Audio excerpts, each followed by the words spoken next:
दोस्तों नमस्कार। आज हम बात करेंगे कि अगर इंसान क्रोध से बच जाए तो वो बहुत उन्नति कर सकता है। आपने देखा होगा जब भी आपके सामने कोई समस्या, कोई स्थिति या कोई कंडीशन उत्पन्न होती है तो आप उस पर दो तरह से रिएक्ट कर सकते हैं। पहले सर्वप्रथम आप अपने साथियों पे, कुलीग पे, अपने सबॉर्डिनेट पे या अपने जूनियर्स पे गुस्सा कर सकते हैं और इससे स्थिति को आप बजाय बनाने के बिगाड़ सकते हैं, क्योंकि क्रोध से कभी किसी का काम अच्छा नहीं होता और ना ही दिमाग सही तरह से काम करता है। क्योंकि क्रोध एक ऐसी अग्नि है जिसमें इंसान दूसरे से ज्यादा स्वयं को जलाता है। और दूसरी कंडीशन है, यानी कि जैसे ही आप सिचुएशन को देखेंगे, आप दूसरा शांत रह के उन सारे पहलुओं पे गौर करें जिसकी वजह से आपको वो कंडीशन पैदा हुई, यानी कि आप उनका सही से अवलोकन करें, चिंतन मनन करें और शांत मन से उस चीज का सॉल्यूशन निकालें। अगर आप ऐसा करते हैं तो आप बहुत उन्नति कर सकते हैं। आपने देखा होगा कि जब रामायण में श्री रामचंद्र जी सीता विवाह के समय शिव के धनुष को तोड़ देते हैं तो वहां पर परशुराम जी बहुत उत्तेजित अवस्था में आते हैं, यानी कि बहुत क्रोधित होकर आते हैं।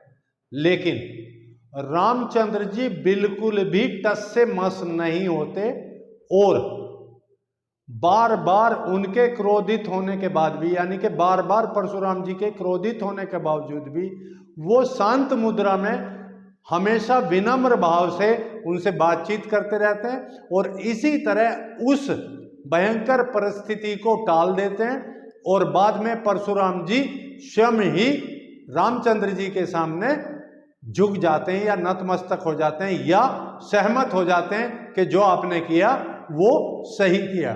तो दोस्तों, हमें भी अपने जीवन में अगर उन्नति करनी है तो हमेशा सदैव शांत मन से बिल्कुल एकाग्रचित होकर और समस्याओं को देखना चाहिए और उनका समाधान ढूंढना चाहिए। कभी भी किसी भी स्थिति में क्रोध को काबू करना आसान काम नहीं है, बहुत मुश्किल काम है, क्योंकि क्रोध से बचाव करना एक तरह से अपनी उन्नति करने के बराबर है। आपने देखा होगा कि बॉक्सिंग या जूडो कराटे या इसी तरह के जितने भी स्पोर्ट्स रिंग के अंदर खेले जाते हैं उसमें पंच मारने से भी ज्यादा महत्वपूर्ण है पंच को बचाना। आपने देखा होगा जब सामने से पंच आता है तो वो डैगिंग करते हैं, ऐसा करते हैं, ऐसा करते हैं, पीछे होते हैं, आगे झुकते हैं या साइड ले लेते हैं, यानी कि उस वार को बचा देते हैं। और ऐसा करते करते वो क्या करते हैं, अपने प्रतिद्वंदी को थका देते हैं। यानी कि इससे क्या होता है, जब वो बार बार बचाव कर जाते हैं उसके वार से तो प्रतिद्वंदी थक जाता है और फिर वो शांत स्वभाव से उन पे एक कड़ा प्रहार करते हैं और प्रतिद्वंदी को पराजित कर देते हैं। ठीक इसी तरह आपने ये भी देखा होगा कि एक बगुला बहुत ही शांत पक्षी है और बाज उस पर हमेशा अटैकिंग मोड में रहता है। यानी कि जब बाज बगुले पे अटैक करता है वो अपनी पूरी की पूरी ताकत, पूरी एनर्जी के साथ उस पर अटैक करता है, लेकिन बगुला बहुत शांत स्वभाव से धीरे से सिर्फ और सिर्फ वो स्थान बदल देता है, यानी थोड़ा सा हट जाता है। और इससे क्या होता है कि बाज धड़ाम से उस जगह पर गिर जाता है, अपनी एनर्जी वेस्ट करता है और बगले को कुछ नहीं बिगाड़ पाता। ठीक इसी तरह अगर इंसान भी इस परिस्थिति को टाल देता है तो वो हमेशा दिन दुगनी और रात चौगनी तरक्की कर सकता है। उसको हर कार्य में हमेशा और हमेशा उन्नति मिलेगी और हर कार्य में सफलता मिलेगी। क्रोध को कभी भी बढ़ावा नहीं देना चाहिए और क्रोध को हमेशा शांत स्वभाव से ही मारा जा सकता है। इसका एक कहानी के माध्यम से मैं आपको सुनाना चाहता हूं। मेरी माताजी ने यह कहानी मुझे कई बार सुनाई और मैं उससे बड़ा प्रेरित हुआ। एक जगह, एक मोहल्ले के अंदर एक बहुत ही लड़ाकू किस्म की महिला रहती थी और उस मोहल्ले के जितने मकान थे उन सभी मकान वालों से वो झगड़ा करती थी। उस मोहल्ले के सभी लोग परेशान थे उसकी लड़ाई से। फिर उन्होंने एकत्रित होकर एक अपने लिए एक नियम बनाया कि प्रत्येक घर से एक महिला इस महिला के साथ झगड़ा करेगी ताकि बाकी घर वाले शांत रहें। और इस झगड़े के लिए उन्होंने एक थोड़ा सा अलग एक पार्क जैसी जगह को डिसाइड किया कि यहाँ पे आके आप ऐसे प्रत्येक घर से एक एक महिला आएगी और आपके साथ झगड़ा किया करेगी। इसी तरह रूटीन चल रहा था।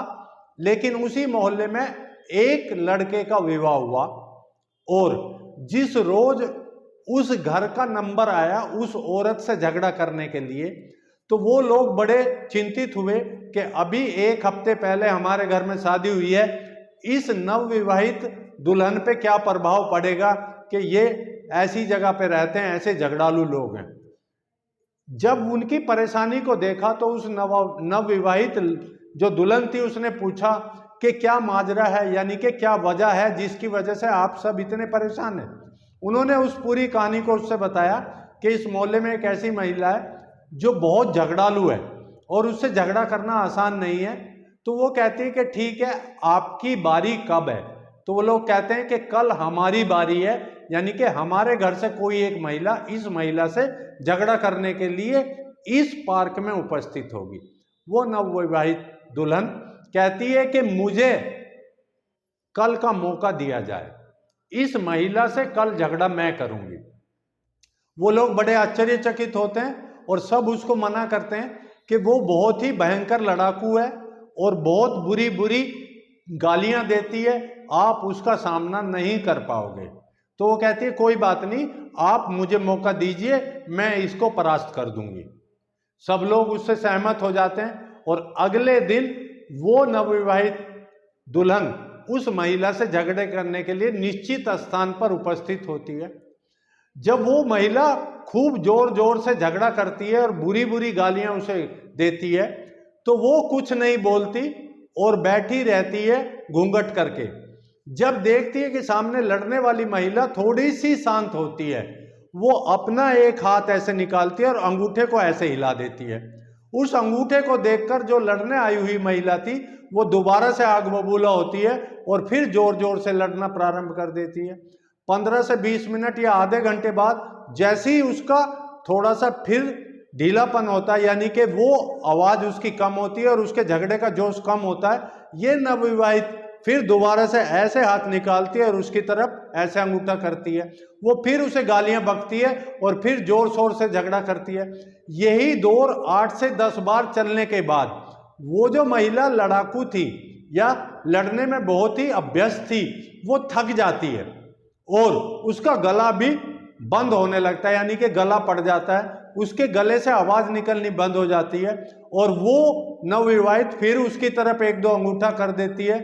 ऐसा करते करते क्या हुआ, वो महिला उसके सामने हार मान लेती है, क्योंकि अब से पहले उसे क्या हो रहा था, जब वो सामने वाली महिला उसका उत्तर देती थी तो वो उतनी देर में रेस्ट कर लेती थी और झगड़े के लिए दोबारा तैयार हो जाती थी।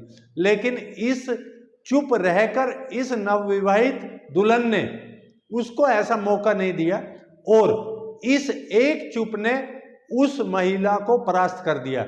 यानी कि कहावत है, एक चुप 100 को हराए। तो दोस्तों, मेरा सिर्फ और सिर्फ आपसे यही कहना है, जब भी आपको क्रोध आए आप शांत रहें और उस विषय या उस सिचुएशन को बहुत शांतिपूर्वक हैंडल करें, तो आप हमेशा और हमेशा उन्नति करेंगे। आपने वीडियो को अंत तक देखा, थैंक यू। अगर मेरी बातें अच्छी लगी हो, वीडियो पसंद आई हो तो लाइक, कमेंट और शेयर जरूर कीजिए। और अगर चैनल अभी तक सब्सक्राइब नहीं किया है तो कृपया चैनल को सब्सक्राइब करें। Thank you very much. जय हिंद, जय भारत, जय अध्यात्म।